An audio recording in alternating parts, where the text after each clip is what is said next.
ജനങ്ങളെ ദ്രോഹിക്കുന്ന ഈ സർക്കാർ, കമന്ന് വീണാൽ കാൽപ്പണവുമായി പൊങ്ങുന്ന അഴിമതിക്കാരുടെ കൊള്ളക്കാരുടെ സർക്കാർ, ഇവരെയാണ് ജനങ്ങളുടെ കോടതിയിൽ വിചാരണ ചെയ്യാൻ പോകുന്നത്.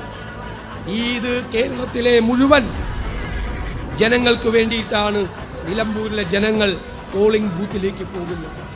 നിങ്ങൾ നടത്തുന്ന പ്രതികരണമാണ് ഈ സർക്കാരിനെതിരായുള്ള ഏറ്റവും വലിയ പ്രതിഷേധത്തിന്റെ ശബ്ദം.